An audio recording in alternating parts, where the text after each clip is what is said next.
So I'll go ahead and introduce this panel really quickly. This is panel 4, Transportation, Planning, and Land Use, featuring Janice Griffith, Professor of Law at Suffolk University School of Law, Noah Kazis, Legal Fellow at NYU Furman Center for Real Estate and Urban Policy at the NYU School of Law, and the Robert F. Wagner Graduate School of Public Service.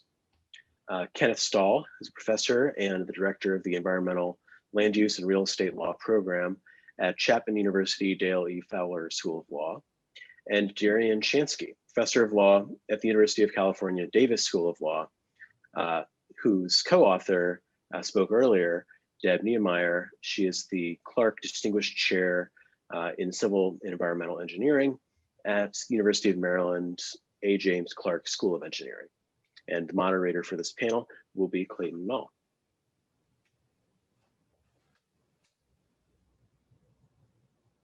All right, would you like me to proceed?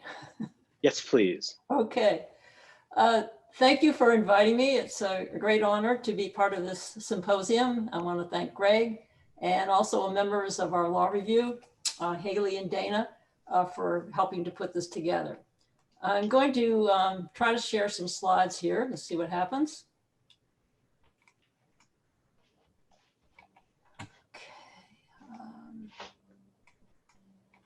All right, unfortunately, I can't get it in the mode. Oh, there it goes. Okay. Are you seeing now? Are you seeing the slides? Okay, great. Yes. All right, great. My objectives here is to discuss the role of the Metropolitan Planning Organization. Clayton has already touched upon this to some degree, but they play a very significant role in terms of planning for transportation projects. And the role is a complex one because they are entities basically created at the direction of the federal government. But as Beth Osborne said, when we come to the state transportation, basically the officials there are, the state is the king. So the MPOs have to work with states, and also they are supposed to be planning on a metropolitan basis, and we have no metropolitan structures except in Portland, Oregon, and the Twin Cities. And then, of course, they are comprised primarily of local elected officials. So they really span all types of governance. We might call this marble federalism.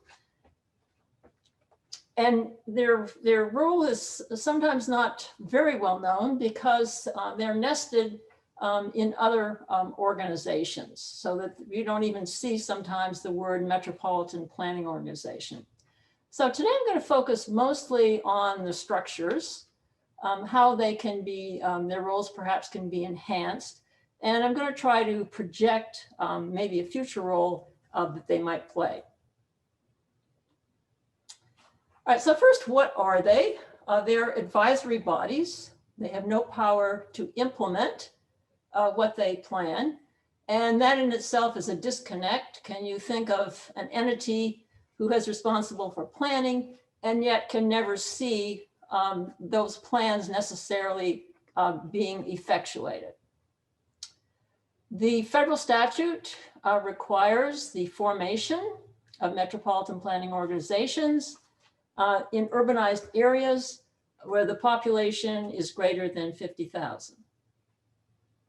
And their primary role, at least traditionally, and it continues today, is to comprise long-term plans. These are 20-year plans, outlining the types of projects, of transportation projects that are going to basically be effectuated in that state. Right, so they will come up with a list of projects. The projects have to be such that there is some financing in place for them. So recent criteria on the Fed's part makes it more certain that there has to be a financial possibility. It can't be just a wish list of different projects. And then when we get closer to the projects actually taking place, we come down with a 4-year plan called the TIP or TIP, transportation plan, and it puts forth the priorities transportation priorities that should be basically funded and completed. All right, so what are the reasons that we need metropolitan planning organizations? Is that we have a very fragmented local government structure, as I'm sure all of you know. This just points out the number of localities that might exist in a metropolitan area. So we have Boston has 101 cities. Chicago has over 1,500 municipalities in the metropolitan area. And Los Angeles has got 88 cities and other unincorporated areas. Congress created or provided for the creation of MPOs in its transportation planning funding going back to the 1970s, although it had actually started in the 1960s in connection with housing and urban development to set forth certain programs that funded planning. And at that time, we're coming out of World War II. We've got a lot of suburbanization going on, and Congress wants to fund transportations, roads that are going to connect these growing suburban areas to the central cities, and also to connect the growing suburbs to each other. All right, so in order to do this, Congress is thinking we need to have some kind of an agency acting on our behalf, which is not completely local, but is operating basically on a regional basis, a metropolitan basis. All right, so there's finding that the states are administering, regulating transportation, often in a not very coherent pattern.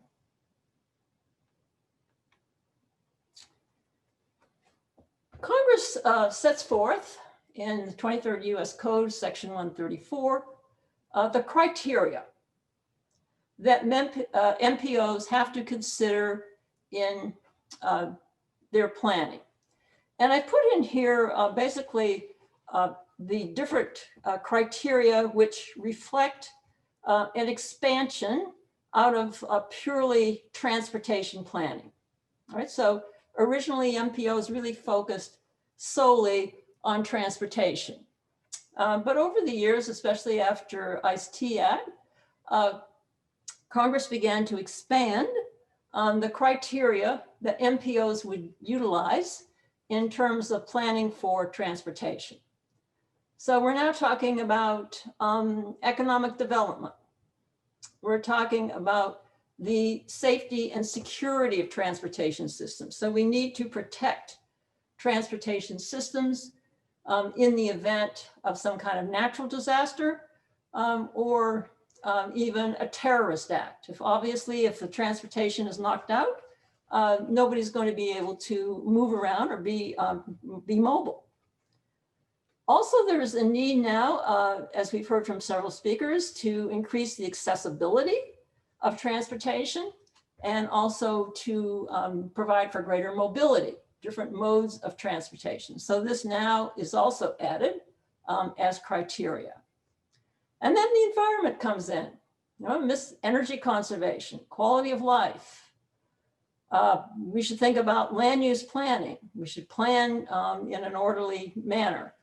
And again, economic development. And then also, again, enhancing the integration and the connectivity of transportation systems. Finally, we're now focused on climate change and resiliency. How do we plan to make our cities more resilient? And this is especially important in view of the next Transportation Funding Act, which is coming, the America's Transportation Infrastructure Act. And that act, at least as proposed, creates a new title related to climate change. So my point is that in transportation planning, it has to be integrated with lots of other different types of public functions.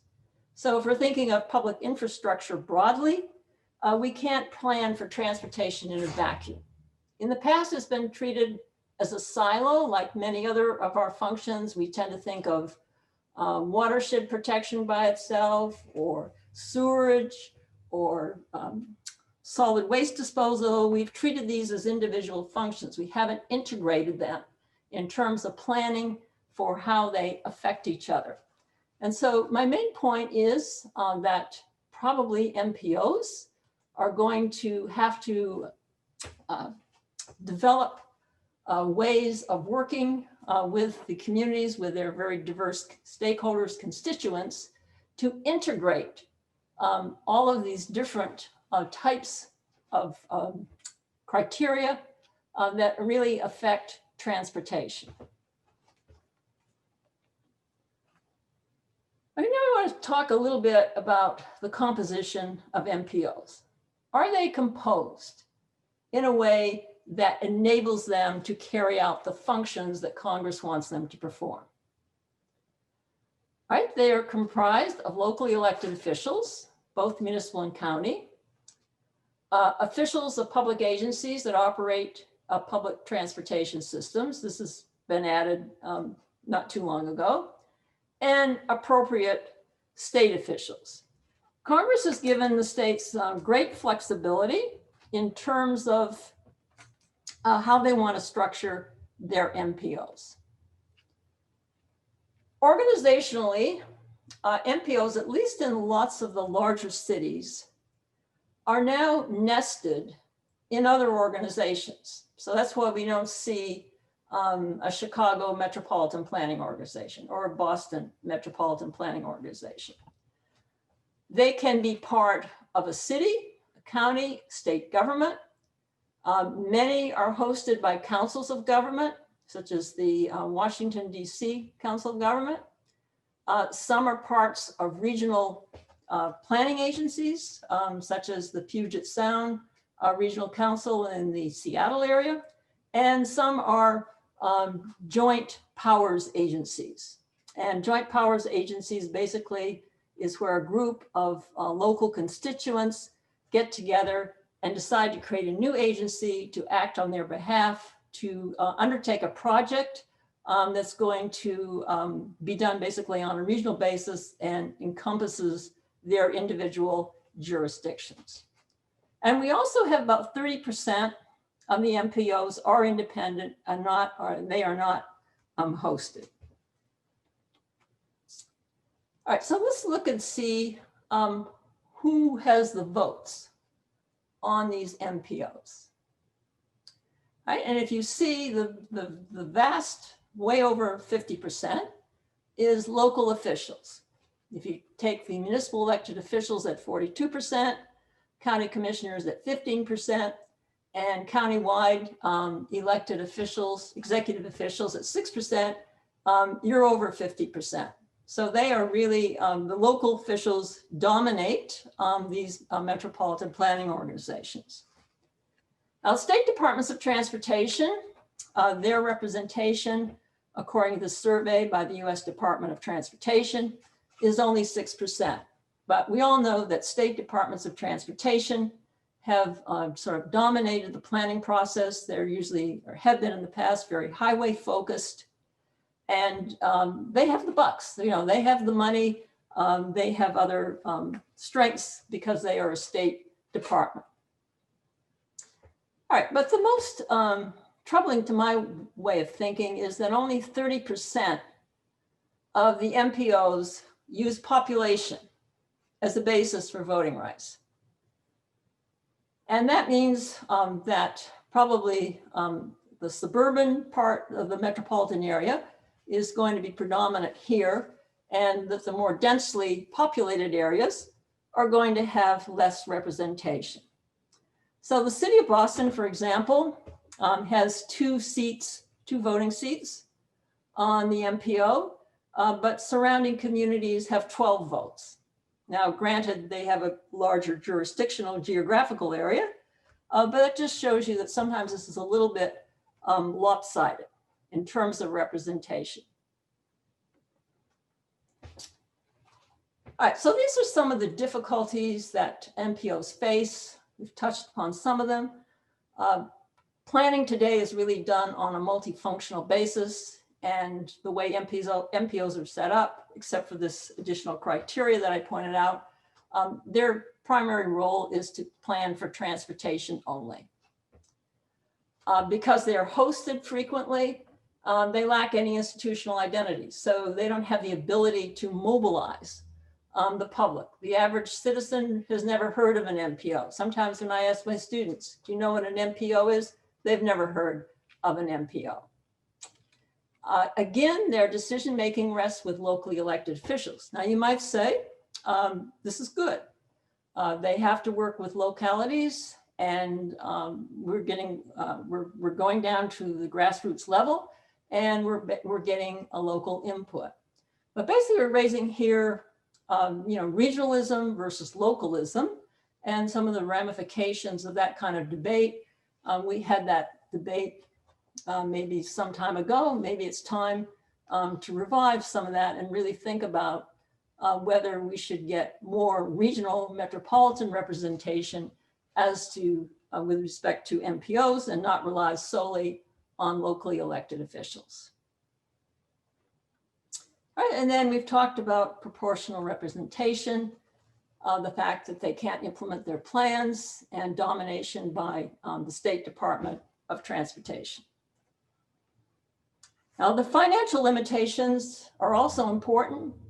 If we really wanted to ratchet up the role of MPOs, we would certainly find more monies than just monies coming out of the Highway Trust Fund to subsidize their operations.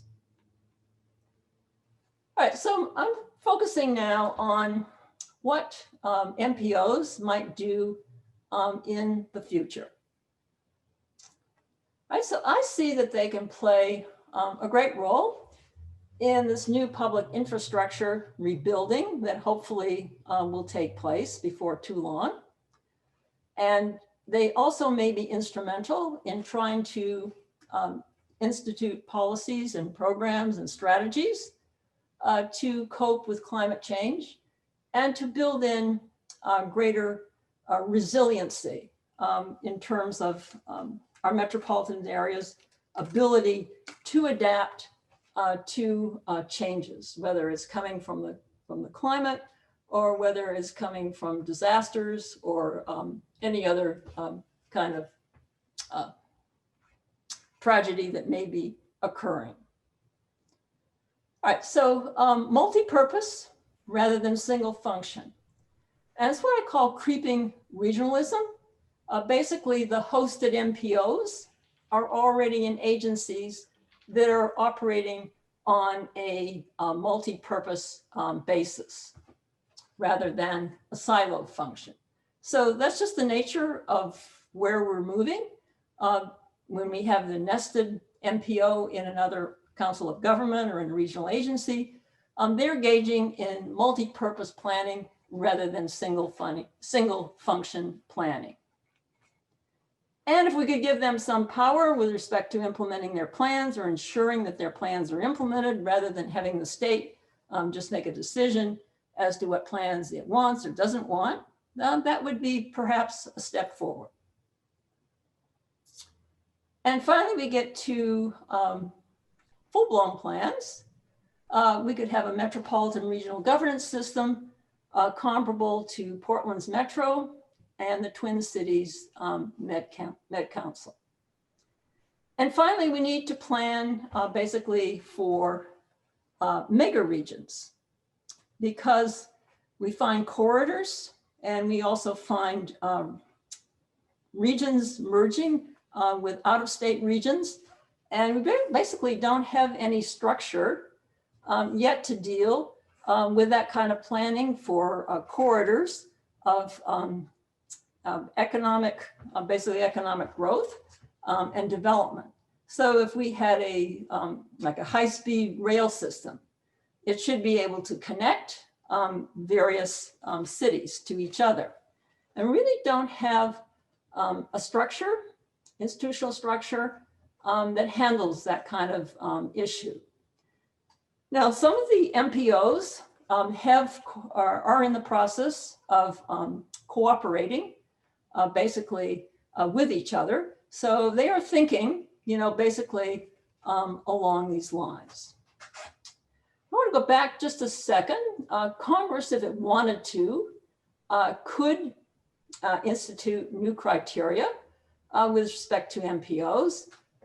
As Audrey Carlin pointed out earlier, they could condition transportation funding. They have conditioned transportation funding upon the creation of MPOs, but Congress could decide, basically, we're going to embark on a new infrastructure program involving billions of dollars.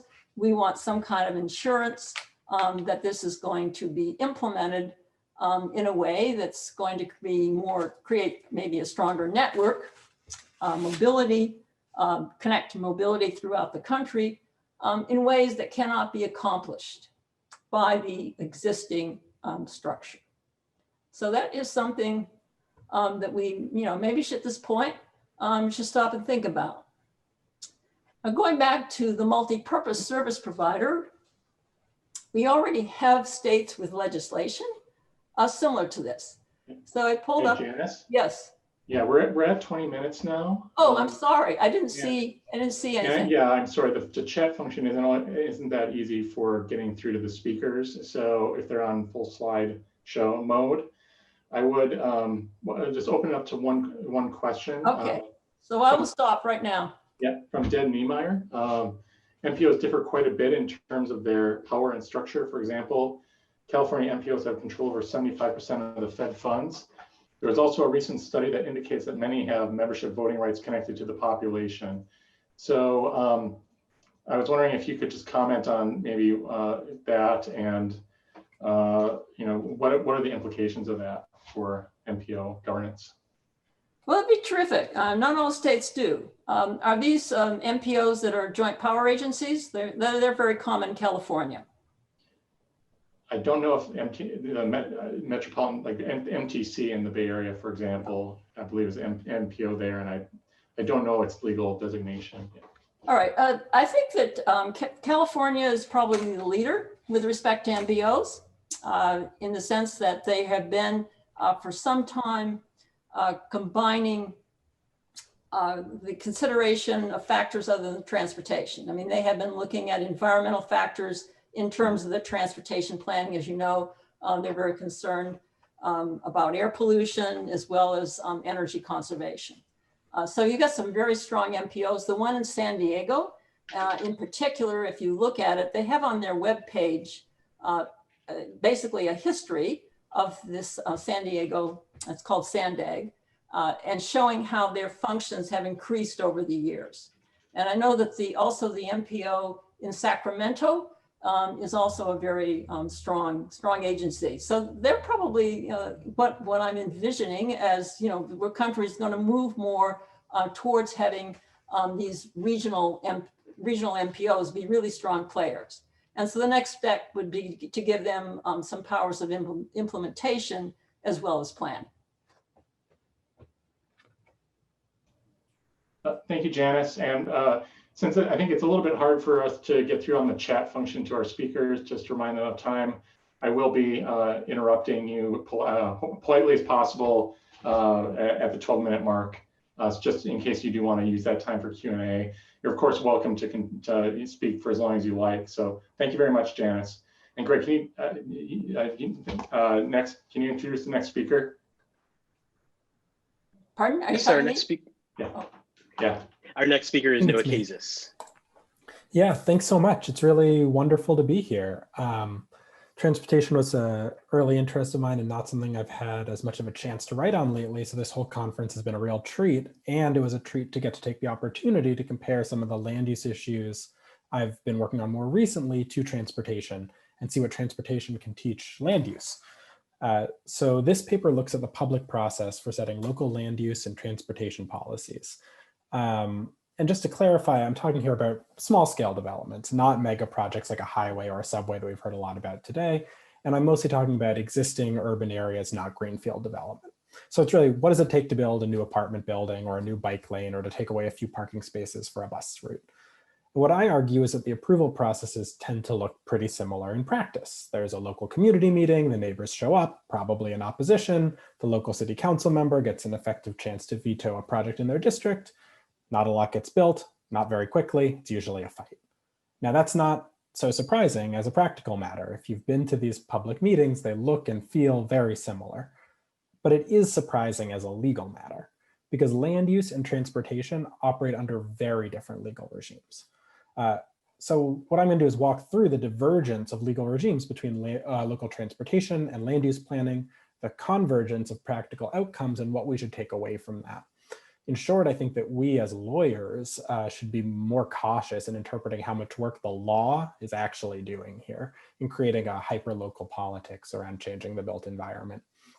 And it's worth saying this paper and this talk, it's starting with the normative premise that we do need to change our built environment in our cities, that we need more housing, that we need better and safer streets, that there's room to improve. Not that any particular project is necessarily beneficial, but that the net direction needs to go in that way. So I start by looking at land use. In recent years, there's been an explosion of literature tracing the dysfunction of our land use system to overly restrictive zoning, and in turn tracing that zoning back to politics and to law. On the legal side, these scholars point to the increasing number of discretionary review processes, to mandatory public hearings and notice requirements that empower the neighbors to show up, and to legislative structures which encourage norms of aldermanic privilege. The result, in Richard Babcock's famous words, is trial by neighborism. And land use law in this telling is contrasted with more traditional areas of administrative practice, which give greater power to the executive and demand greater levels of evidence and expertise. Now compare that to transportation planning. Looks awfully similar in practice. City proposes the bike lane, they present it to a local community board, a public meeting, the neighbors show up, they're worked up. If the local council member opposes the project, it's probably dead in the water. I think a lot of us have been to these meetings. It's the same trial by neighborism, and it's not the same law. Street redesigns are subject to a profoundly different legal regime, which makes sense because formally these are public property rather than regulations of private property. But there's two especially critical differences I focus on. So the first is mayoral control. In most big cities, the streets are under the control of the mayor via Department of Transportation or Department of Public Works, and the DOT doesn't generally need city council approval to reallocate street space. If anything, many city codes, LA's for example, bind their departments of transportation to follow certain expert principles of transportation engineering. Now, we've heard a lot about whether those principles are any good, but the code still says you have to follow them. There's a lot of exceptions in almost every city where the city council has given itself some limited role, but mayoral control and administrative control is the general rule. And the second difference relates to notice and to hearing requirements. There mostly aren't any in the transportation context. As one New York State court held, in a case involving the siting of a bike share station, notice is merely a courtesy and is not required by law.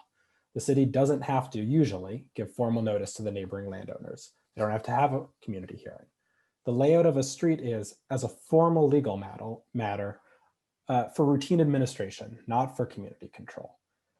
Sometimes federal and state overlays, like the environmental review process, add in additional participation requirements, but those are usually pretty thin. Maybe one hearing, maybe two, not dozens, and they might not be binding in any meaningful respect. So on paper, the transportation planning regime is kind of the pinnacle of centralized, expert-driven, technocratic control. It's everything the progressive era could have dreamed of. But the regime isn't used that way. What you have is essentially a self-imposed set of restraints by city government. The city wants to install a bus lane, say. They come prepared with a glossy slideshow presentation outlining a data-driven expert opinion as to why the bus lane might be a good thing. They're ready to advocate for their position, but they don't just go ahead and do it. They set themselves the challenge of persuading the local community, which is not always an easy task. And so the outcome very often is that the bus lane doesn't get built, or it gets pared back, or it gets delayed. And this happens constantly. To be clear, this is basically voluntary. It goes beyond what state, or local, or federal law requires. Cities make exceptions when they want to in special political circumstances, which shows they can. And I think most tellingly, this is a public process that isn't just for show. Cities know how to hold sham hearings where the public gets to speak, but doesn't actually get heard. The hyper-localism of transportation planning is very real. I'll give one anecdote here that I find telling.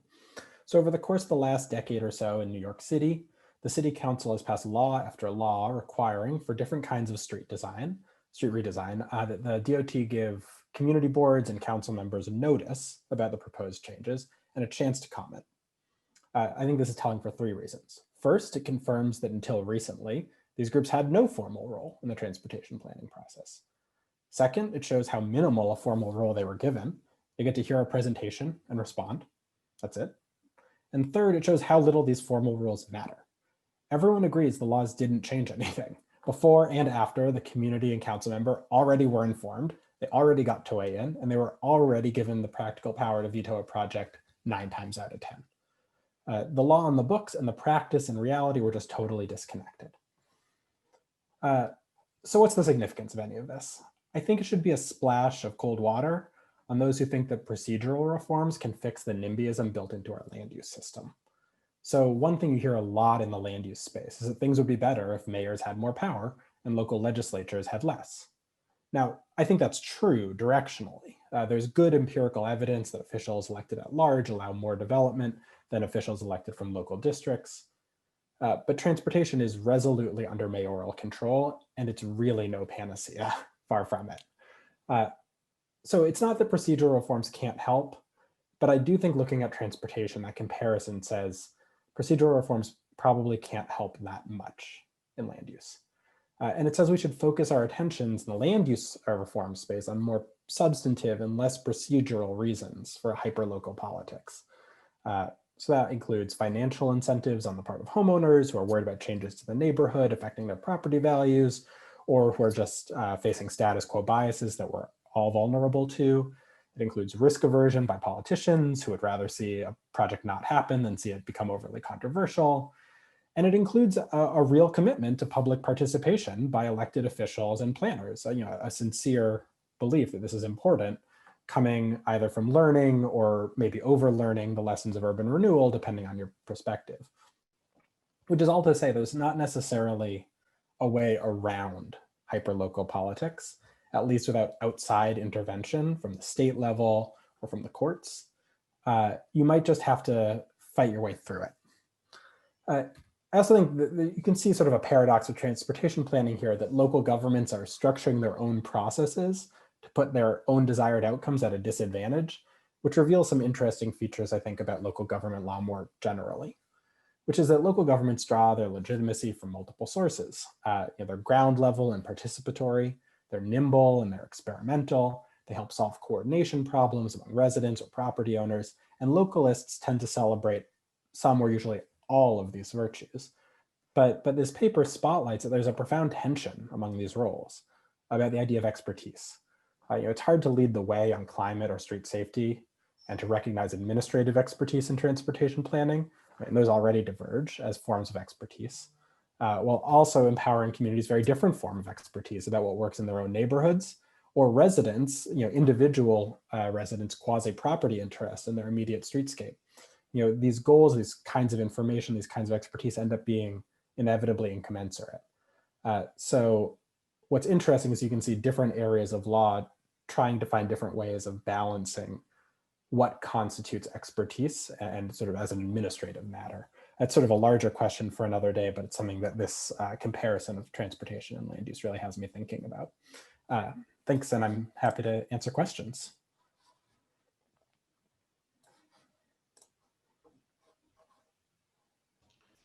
Right. I'll open this up to the discussion. Any questions? Didn't see anything on the chat right now. So what do you think is a good model for, okay, so here's a question from Jeff Wood. How much should planning be informed by political organizing in the way that outreach is more personal?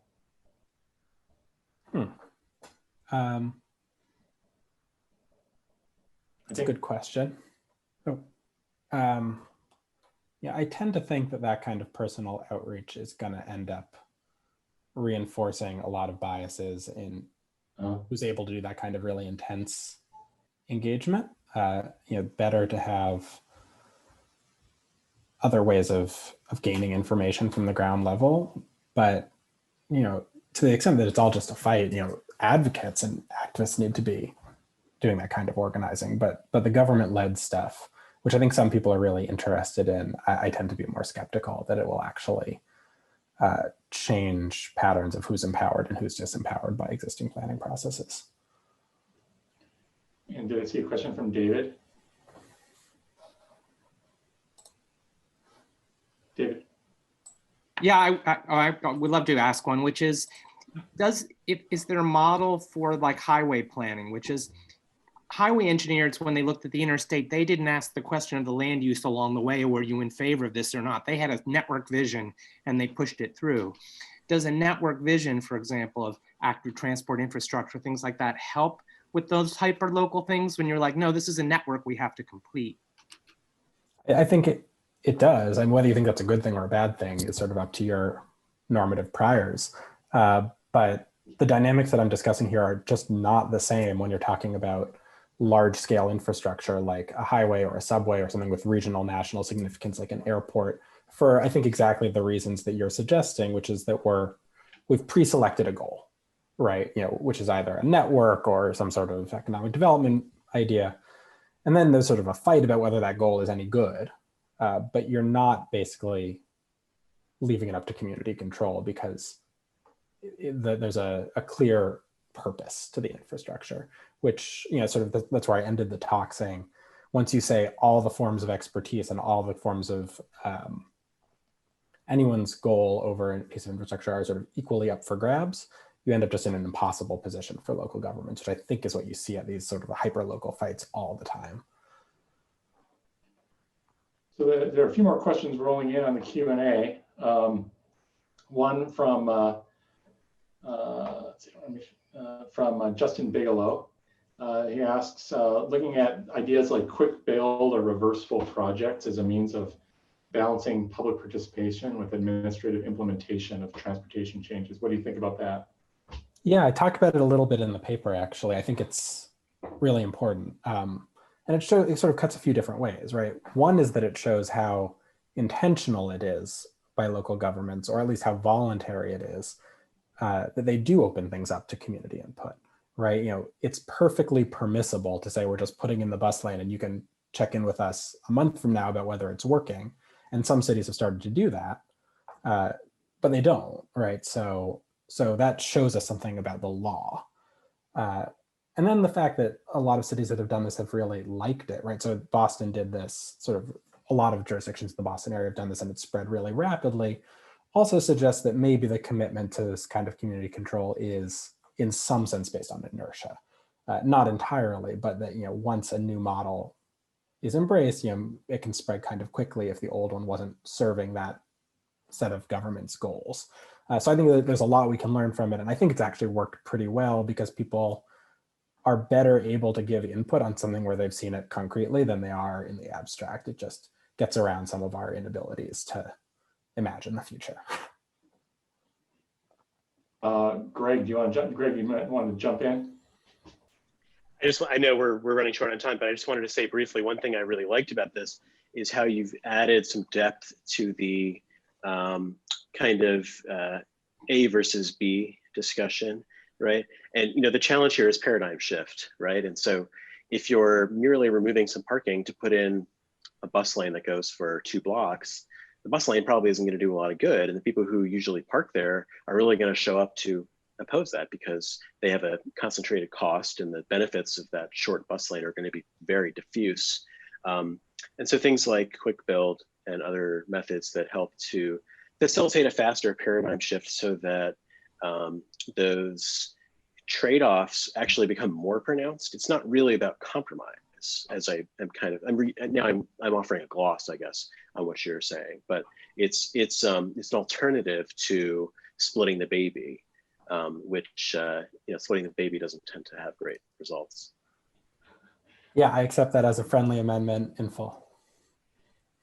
I have a lot of thoughts about the splitting the baby metaphor. The whole point is that you don't split the baby. The baby never gets split. Nobody, okay. All right, Greg. Do we have time for one last question?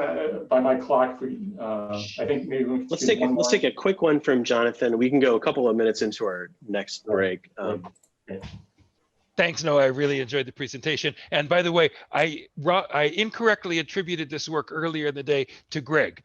As much as I love Greg's work, what I meant was Noah, just to correct the record there. It seems to me that that a lot of this is about the role of expertise and deference to expertise. When it comes to, for example, designing a bridge and the load that the bridge is designed to carry, everybody says, well, that's the job of the engineer. When it comes to whether or not a road diet would in fact increase safety, everybody's an engineer.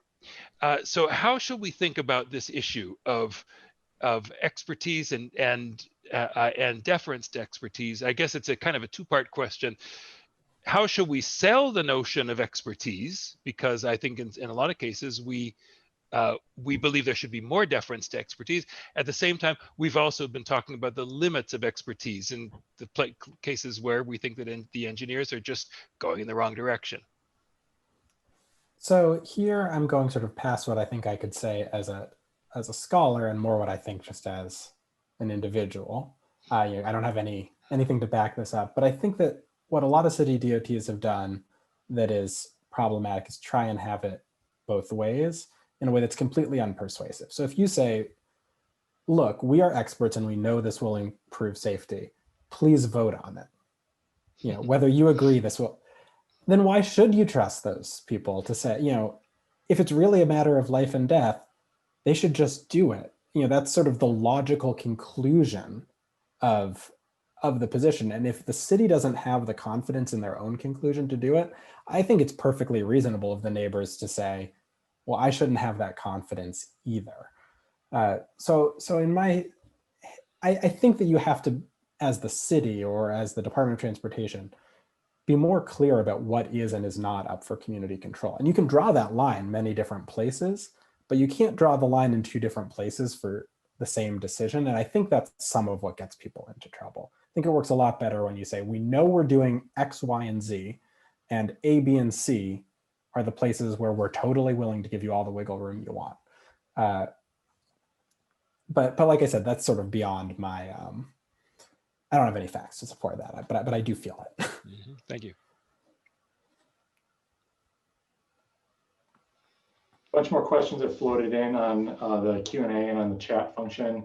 Hopefully Noah can answer some of those privately if he finds the time. Thanks very much, Noah. Thank you all. And I think we'll move on to our next speaker, Kenneth Stahl. Thanks, Clayton. Ken is fine, but you can call me Kenneth if you like, if you want to remind me of my mom. So it's great for me to be, it's great to be here.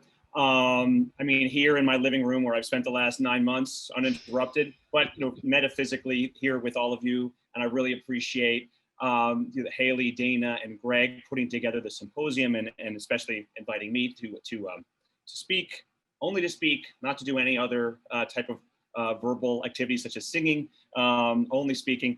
The purpose of my talk and the draft paper that I submitted is on incorporating transportation topics into the land use curriculum. The need to incorporate transportation topics into the land use curriculum is probably not something that I need to convince anyone in this symposium of. What I'd rather do instead with my limited time is talk more about ways in which this can be done effectively and things that it can accomplish.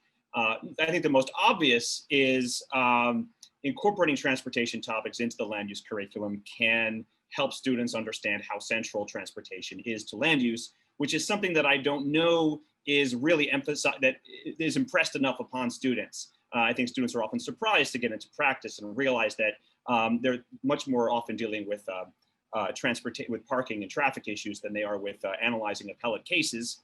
But I think there's also other advantages, and I'm going to talk about some of these with an example I'm going to give.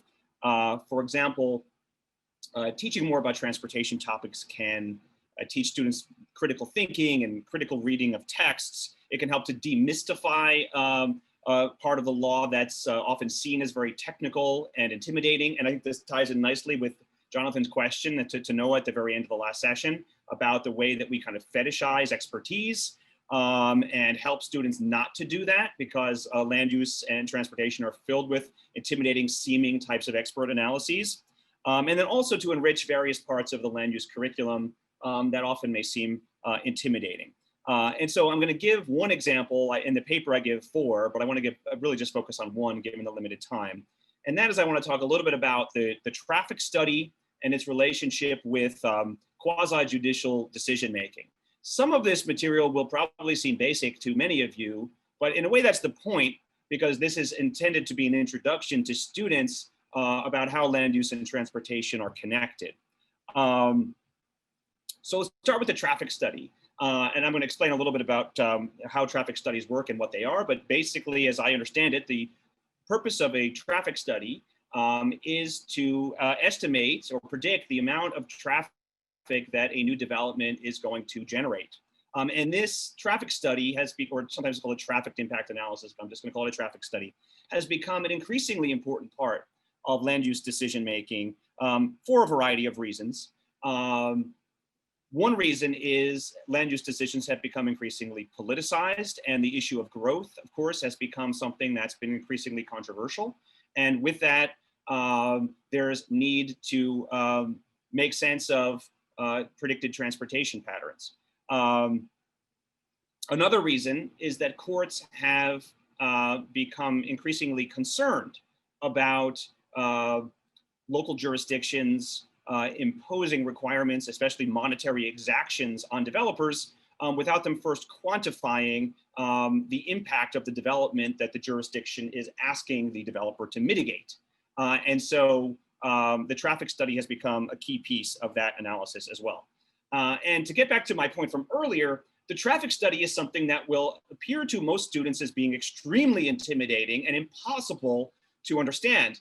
But what's really interesting when you dig down into it is that it's actually incredibly simple and almost simplistic. And once students see that, I think it will hopefully teach them not to be intimidated and to realize how important it is to kind of interrogate these kinds of analyses and not leave them kind of unanalyzed and undiscussed. So, all right, so from there, let me talk a little bit about the legal piece and then come back to the traffic study. So there's a part of the land use curriculum that I think most students find to be extremely dry and uninteresting, which is the distinction between legislative and quasi-judicial decisions. So let me look at, I have a PowerPoint here. Let's take a look at this. So this is a chart that I show my students to illustrate the distinction between legislative and quasi-judicial decisions. Generally, local governments essentially wear kind of 2 hats. Sometimes they act like legislatures in which they make broad policies that affect the community as a whole, such as a zoning or a zoning ordinance or a general plan. At other times, local governments make individualized decisions about the particular rights of an individual landowner. And that seems more like adjudicatory. So a variance, subdivision review, which is something Jonathan talked about earlier today, are examples of things that would be considered quasi-judicial in nature. Now, again, this is kind of dry seeming, but it's become a really important distinction because of reasons I kind of hinted at earlier. As growth has become more politicized, local governments want to be able to do more individualized review of projects and exercise more leverage over developers, which means they want to do more of the adjudicatory type decision-making, where they're making parcel by parcel decisions rather than broad prospective decisions. And they want to use those process in politicized ways. They want to invite neighbors to come and complain about projects, and then the city responds by requiring the developer to mitigate the impacts of the project to appease the neighbors. And that's all kind of permitted as part of the structure of a quasi-judicial proceeding. However, there's a flip side. The flip side is that there are all kinds of procedural requirements that jurisdictions have to follow in quasi-judicial proceedings that they don't have to follow in quasi-legislative proceedings, such as they actually have to apply certain types of standards. And most importantly, their decisions have to be supported by something like substantial evidence, which generally just means some evidence. So in a legislative decision, city council, for example, can be influenced by the political whims of neighbors who don't want a project in their backyard. But in a quasi-judicial proceeding, they can't just defer to the neighbors. They have to actually have evidence. And the US Supreme Court itself has actually gotten involved in this area and said that when municipalities impose monetary or in-kind exactions from developers, they actually have to quantify their findings about the relationship between the exaction demanded and the impact of the development. So somehow jurisdictions have to thread that needle.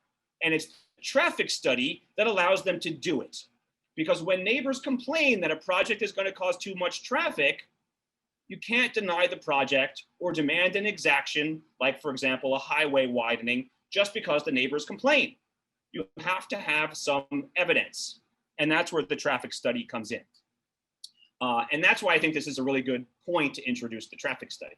Now, most of the existing land use casebooks that I've looked don't talk much about traffic studies or even really what constitutes substantial evidence. What they do instead is they just kind of discuss the legal standard of substantial evidence and then leave the rest of it to the experts, right? Well, you know, we're not going to discuss the technical thing of what substantial evidence is, right? That's for the planners and the engineers. So in my paper, I talk a little bit about one really, in a way, funny to me case in one of the big case books, the Selmy Kushner book, called Blue Ridge versus the City of Pineville. In that case, they illustrate this substantial evidence principle. There was a question about whether a project would generate too much traffic. Well, it turned out that the people claiming, the side claiming that the project was going to generate a lot of traffic didn't have a traffic study. The side claiming that the project wasn't going to cause too much traffic did have a traffic study. And so the court said, aha, there is some substantial evidence supporting that the project won't have a big traffic impact because that side has a traffic study and the other side doesn't. So there was literally no analysis of the contents of the traffic study or its methodology. It's just the side that had a traffic study won, right? So it's almost a talismanic deference to the expertise. And the casebook authors in a way share that by not really even bothering to get into the methodology. It's just, well, duh, one side had an expert, the other one didn't. Well, what I want to do with my students is dig into some of that expert testimony a little bit. So what I want to do is show you a little bit about a traffic study to kind of deepen the understanding of cases like Blue Ridge. And I picked this traffic study, not because it's special in any way or controversial, but just because it's relatively straightforward. I know you can't really read this right now. I'm going to zoom in a little bit. But basically, I took a traffic study from a project in the city of Carson, California, a mixed use projects, apartments, retail, restaurant. And I asked my students to read this thing and tell me, okay, a couple of things. First of all, how many new trips, or trips meaning vehicle trips, does the traffic study estimate this project is going to create? Hopefully, students will find their way to this page, which tells you the actual number. If you zoom in here, you can see it projects a net increase of 2,398 traffic trips. And they determine that simply by determining how many new trips the new project will generate and then subtracting the number of trips at the existing site, right? So that's simple math. Okay, and it's this kind of number, the 2,398 at the bottom, that the city can now use to demand an exaction. We want you to widen the highway because it's going to be 2,000 new trips. Or neighbors can use this as a basis for organizing against it. Like, for example, you see, you see here, right, an example of opposition to a project, 10,000 more cars. Well, where does that number come from? It's coming from a traffic study somebody generated to determine how much traffic there was going to be. So these numbers have both political and legal significance. But do they have any actual technical validity? All right, so here, let's look again at how these numbers are generated. So we saw before 3628 new trips being generated by the project. How is that determined? Well, they simply break down the project into all its component land uses, apartments, supermarkets, pharmacy, and so on, and then generates estimated number of trips for each use. So I'm just using as an example here, the high turnover sit-down restaurant, estimated to generate 432 new trips, this new restaurant that's going to be at the Avalon community. So where are they getting 432 from? As you can see here, they start with a base of 636 and then subtract a bunch of trips. Where does this all come from? I'm asking my students, right?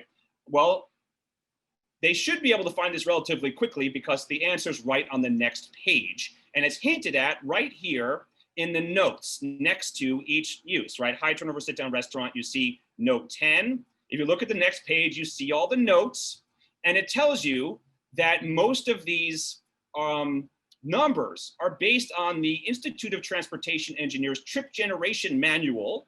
And if we look at footnote 10 here, it shows you the standard daily trip rate for a high turnover sit-down restaurant, 127.15 trips for every 1,000 square feet of floor area.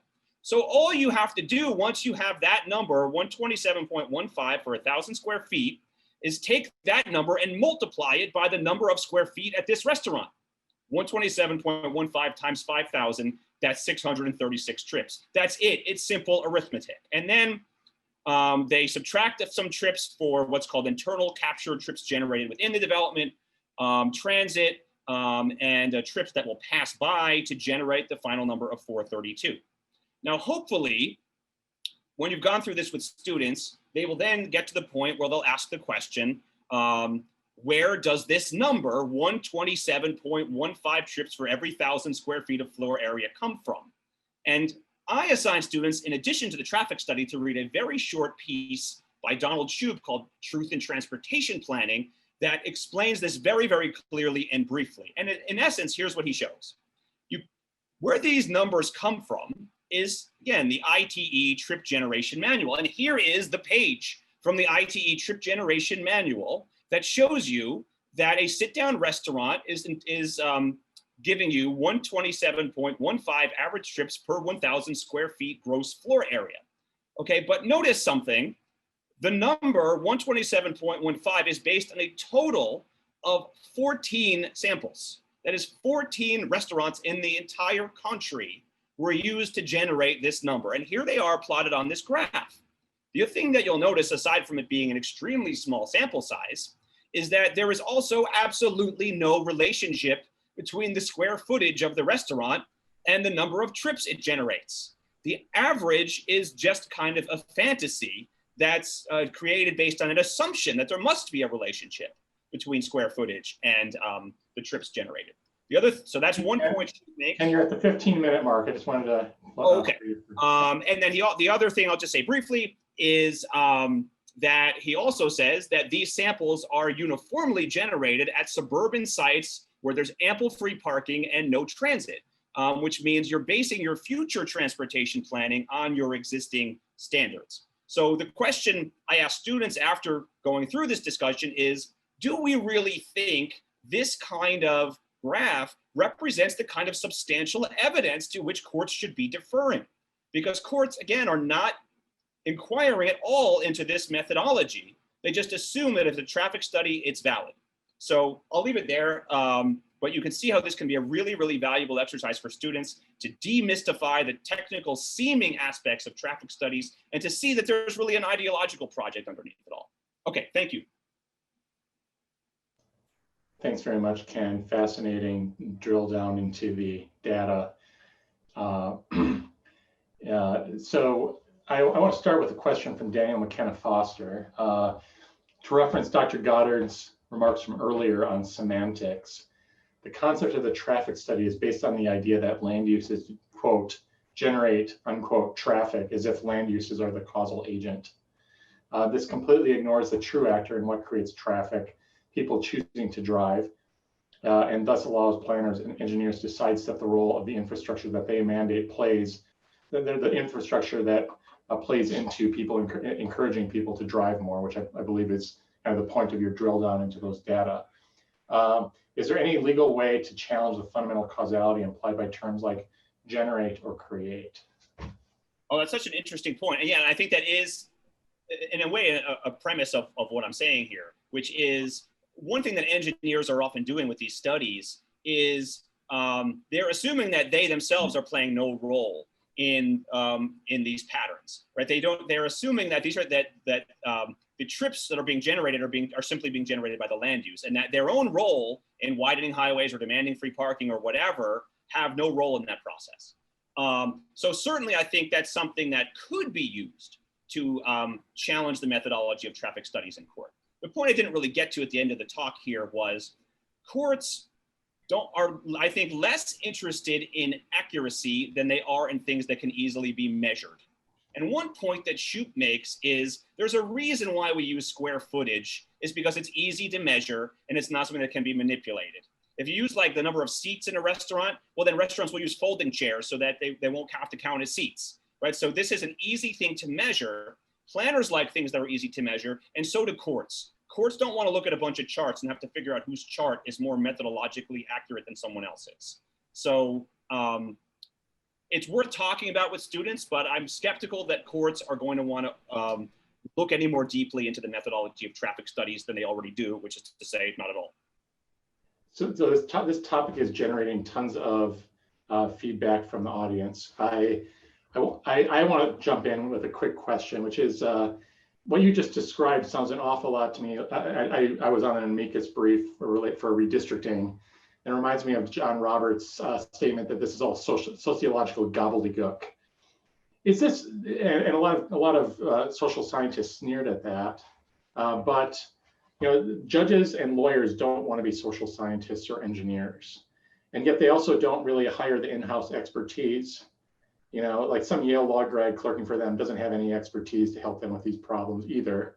And so, like, what is the, is the problem with the judiciary or is the problem with the experts or both? It's really funny that you mentioned that, because that was exactly the example I was thinking about, which was the partisan gerrymandering situation and Roberts's denunciation of the various expert testimony. Again, I think that illustrates the point that courts are okay with expert testimony if it's relatively simple, right? They like principles like one person, one vote. It's very easy to apply. It's very easy to use as a yardstick. But once you start trying to, and scholars in the partisan gerrymandering situation have tried to come up with a similar kind of like, oh, the efficiency gap, where they just, all you have to do is plug in these numbers and it's really easy. Because they understand that what courts value more than anything is a formula that's simple enough that courts can apply it without too much parsing of expert techniques. And I think that's the same thing that we're seeing with traffic studies. I think it's worth trying to develop methodologies. And again, I mentioned in the paper that several others like Christy Currens, who gave me a lot of advice for this project, have really sharpened and introduced a lot more nuance into the traffic study methodology. But I worry that that's exactly the problem, that judges don't want nuance. They want something simple. So the challenge is going to be, just as those in the political science area who've written about the efficiency gap and other partisan gerrymandering standards, is there a way we can come up with a methodology that's both more accurate, but also simple enough that courts aren't going to be scared of applying it? Yeah, unfortunately, we got to move on. But there are lots of questions in the Q&A and in the chat room, so I hope you'll have a chance to jump in and answer a few of those. Thanks so much, Ken. Okay, and then the final talk is Professor Darien Shanske. Do I have that pronounced right? From UC Davis School of Law. We're co-authoring with Deb Niemeier.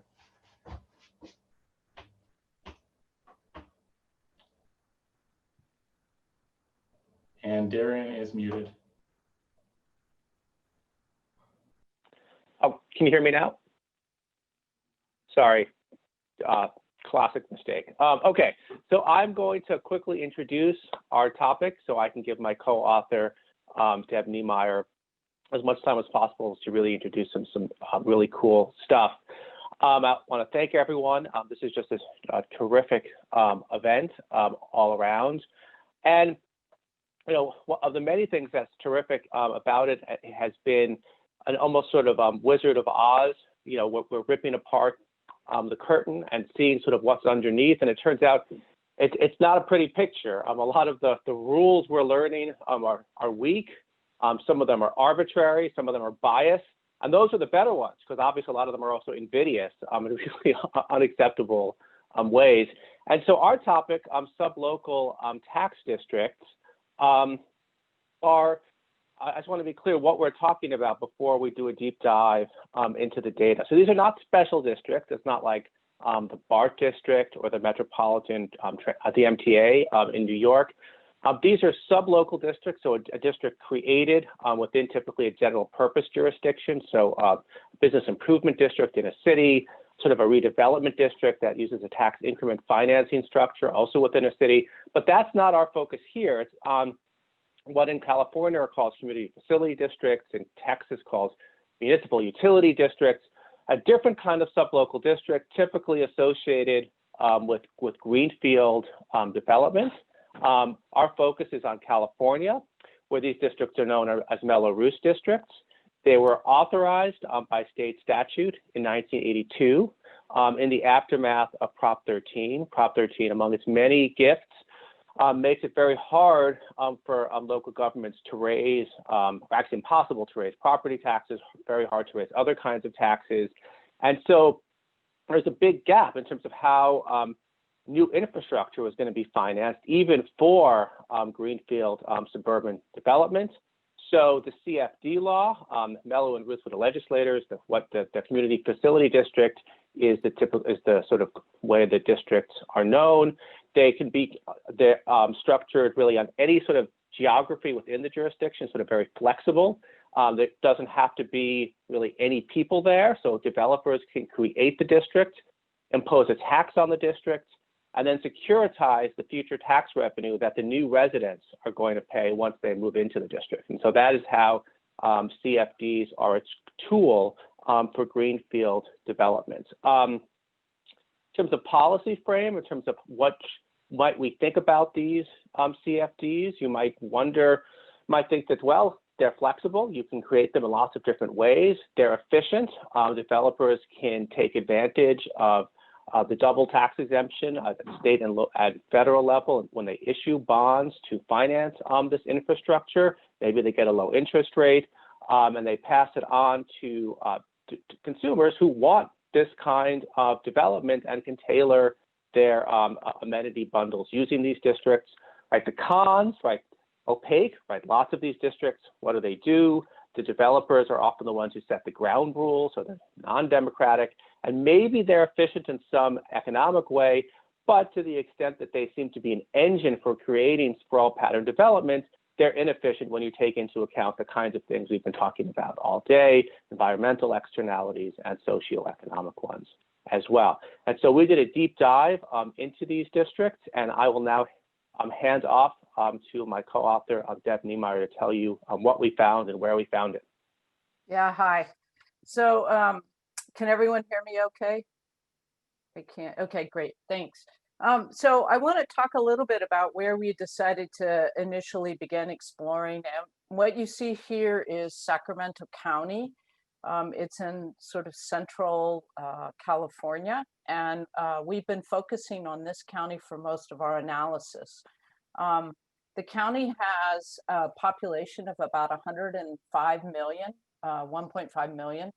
And property taxes are the largest source of revenue, obviously. And in 2019 alone, the county raised about 1.8 billion, just to sort of frame the problem. And these property taxes fund approximately 175 to 180 local governments. And these include school districts, special districts like park or fire, or community and city and county operations. And then to give you a small sense about how these revenues are spent, about 50% of them are spent on schools, 16% are spent on county operations, about 10% return to the cities, and we'll talk about that a little bit. And then roughly 17 to 20% of the revenue that's raised goes to these special districts. So it's a significant amount of money return that's transpiring through both the development of these districts and then how the revenue flows work. It's also worth pointing out that the city of Sacramento is the state capital. It's also the seat of the government for the county. The county itself, or the city of Sacramento itself, has about 500,000 people, and it's considered one of the most diverse and ethnically integrated urban cities in the country. There are large Hispanic and Asian communities with smaller Russian and Eastern European communities as well. And that's where the black circle is. And then finally, there are 6 incorporated cities, and this is going to be important as we go along in the talk. There's 6 incorporated cities. These are the gray areas you see on the far right. You can kind of get a spatial sense about how they're allocated across the county. And they're about, in the middle figure, what you see is approximately 450,000 parcels. Just so that's the context. Okay, so if we start with the tables on the right, here in the top table, you can see the number of CFD levies that are passed on any given parcel. So the number of levies that might exist on a parcel range from 0 to 7. You can see that approximately 70% of the parcels have 0 levies on them, which means that obviously about 30% of the parcels have 1 or more CFD levied on it.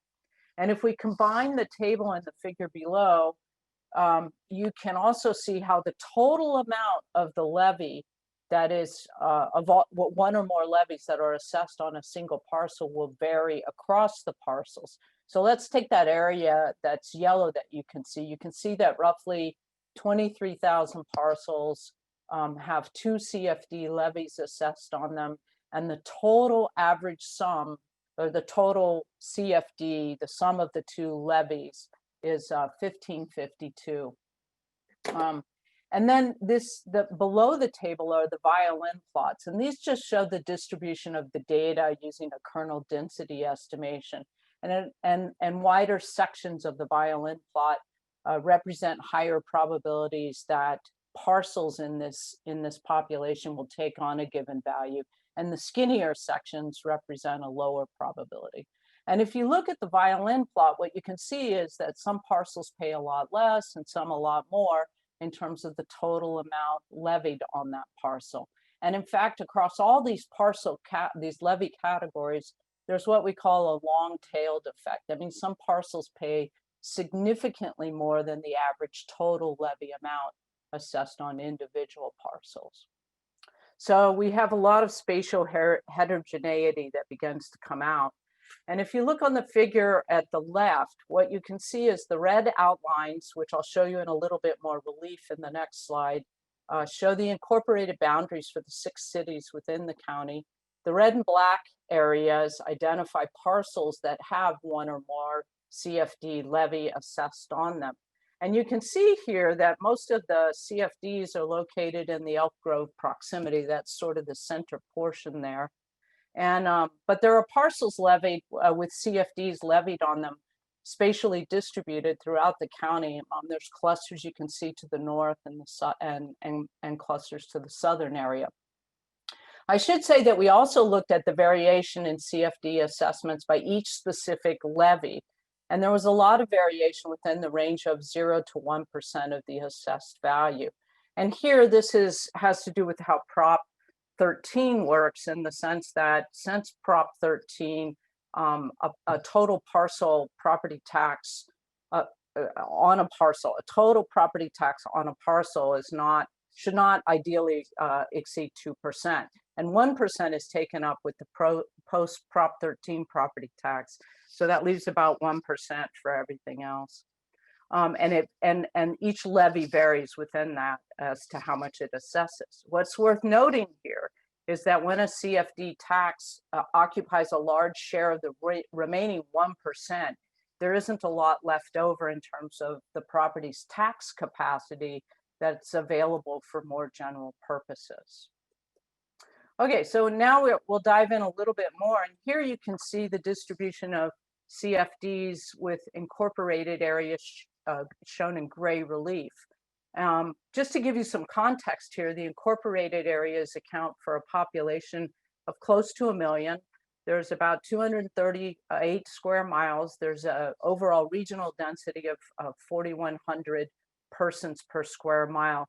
The unincorporated region accounts for 715 square miles and has a density of roughly 846 persons per square mile. So you can see that the densities in the unincorporated areas are significantly lower than the incorporated areas within the region.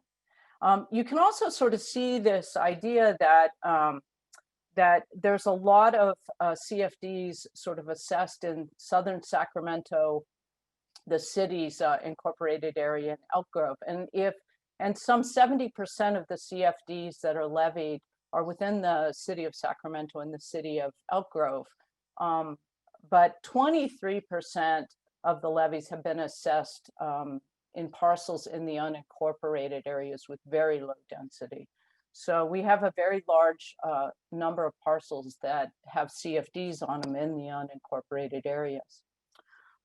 So then if we move to Elk Grove, where that parcel, the CFD densities are pretty significant, what you can see here is that the city has upwards of 94, 95% of its parcels have a CFD actually, one or more CFDs actually levied on them. And what's really interesting about this is that the city of Elk Grove was incorporated just in the year 2000.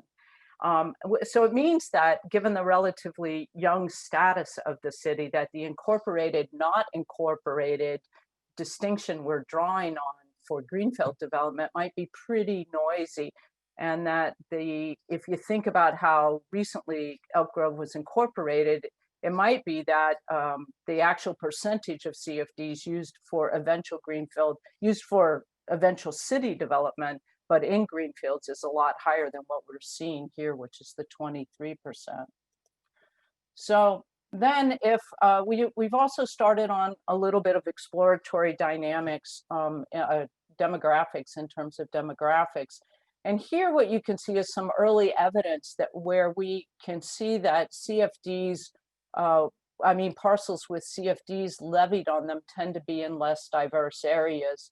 And as we go along, we'll sort of pull this out a little bit, but right now the tendency seems to be that parcels that are located in unincorporated areas also tend to be less diverse areas. So that would account, again, for a big portion, roughly 23% of all the CFD parcels. Deb, sorry to interrupt. We're at the 13-minute mark, just to give you a time check. Thanks. Okay, so now I'm turning it back to Darien to finish us up. Okay, great. So I will wrap it up so we can get some time for questions. Another component of our project is to do a deeper dive into the financing documents to the extent bonds were issued in connection with these developments. And the main take home is that these financings are not objectively cheaper. The interest rates that these development bonds are getting are not that low. They're expensive financings. And so to the extent of that there is a benefit, an efficiency benefit in terms of these financings, it is presumably because of the opportunity cost of developers' own capital or some salient story in terms of homeowners not uptaking the full value of the tax that they're going to pay. So then the question is, in terms of the policy take home, what should we think about this? We think that, at least based on our preliminary findings, the cons of these districts are real. They get a substantial subsidy, so they're expensive. They subsidize sprawl and segregation. On the other hand, the fact that developers like them, again, and maybe for a relatively innocuous reason in terms of opportunity cost, means that there is a lever that state law could pull to encourage better development patterns in terms of putting different kinds of requirements on developers if they want to use these kinds of districts. And I will stop there. Thank you so much. It's been a great conference to participate in. All right, thanks. So we have about 3 minutes left for Q&A. to allow for a little bit of a break before our keynote. Does anybody on the crowd have a question? If not, I have one. So in thinking about possibly placing restrictions on the use of these special districts, special tax districts, I mean, do you think one reason they're so attractive is because they subsidize the kind of development that developers like, which allow them to externalize their the cost of sprawl onto development sites? And if you did actually attach more urbanism requirements to such measures, would that just deter people from resorting to this kind of financing mechanism? That's a great question, and obviously we're not exactly sure if the size of the subsidy. It seems to me that it is fairly substantial, but at the same time, I don't think we could use them to sort of require extremely high density. On the other hand, I think we've talked about sidewalks. We can talk about more affordable housing. We can talk about pedestrian friendly. Right? So I feel like there's, it's only a small piece of the puzzle. So I don't think we should. I'll let Deb answer too. Oversell, but I think it's a lever for relatively small changes. But maybe there's more there than I'm imagining. No, I would agree with Darien on this. These are, yeah, there's levers there for small changes.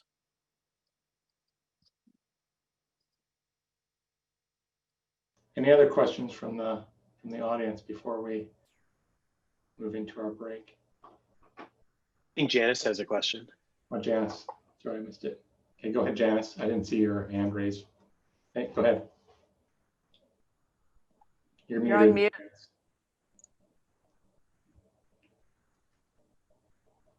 There we go. I'm interested in the correlation between Proposition 13 and the creation of these districts.